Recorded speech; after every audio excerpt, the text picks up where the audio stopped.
সংস্কারের দোহাই দিয়ে নির্বাচন বন্ধ করার কোনো সুযোগ নাই। শেখ হাসিনার মতো আপনারা মুক্তিযুদ্ধের চেতনা বিক্রি করা শুরু করবেন না। অত্যন্ত দুঃখ ভারাক্রান্ত হৃদয় বলতে হচ্ছে, যে চেতনা নিয়ে 24শে জুলাই বিপ্লব হয়েছিল, বর্তমান অন্তর্বর্তীকালীন সরকার সেই চেতনার ধারে কাছেও নাই। তারা সংস্কার এবং বিচারের নামে অযথা কালক্ষেপণ করছেন।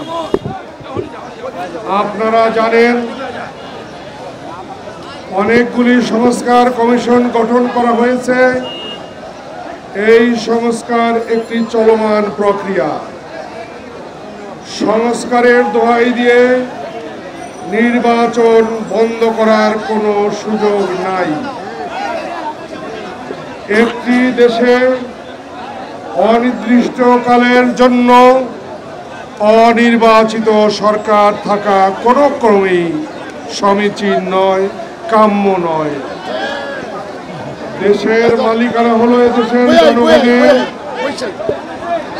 দেশের জনগণকে তাদের মালিকানা ফিরিয়ে দিতে হলে জনগণের নির্বাচিত প্রতিনিধির দ্বারা দেশ পরিচালনা করতে হবে।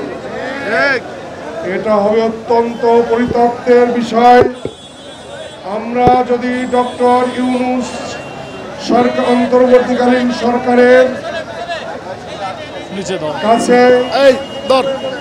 গণতন্ত্রের জন্য কোনো কঠিন কর্মসূচি দেই, গণতন্ত্রের জন্য যদি রাজপথে নামি, গণতন্ত্রের জন্য আরেকটি 24শে জুলাই বিপ্লবের মতো ঘটনার সৃষ্টি হয়, সেটা হবে অত্যন্ত মর্মান্তিক এবং বেদনাদায়ক। আমি বর্তমান অন্তর্বর্তীকালীন সরকারকে অনুরোধ করব, আহ্বান জানাব, জুলাই বিপ্লবে আমার যে সমস্ত ভাই বোন শহীদ হয়েছে, যে সমস্ত ভাই বোন আহত হয়ে পঙ্গু হয়েছে, চিরতরে পঙ্গু হয়েছে, এখনো অনেকে হাসপাতালে বিছানায় কাতরাচ্ছে যন্ত্রণায়, সেই রক্ত, সেই চেতনাকে আপনারা ধারণ করুন, লালন করুন। প্রকৃত অর্থে শেখ হাসিনার মতো আপনারা মুক্তিযুদ্ধের চেতনা বিক্রি করা শুরু করবেন না। মুক্তিযুদ্ধের শেখ হাসিনা যেমন মুক্তিযুদ্ধের চেতনা বিক্রি করত, আমরা চাই না আপনারা কেউ জুলাই বিপ্লবের চেতনা বিক্রি করেন।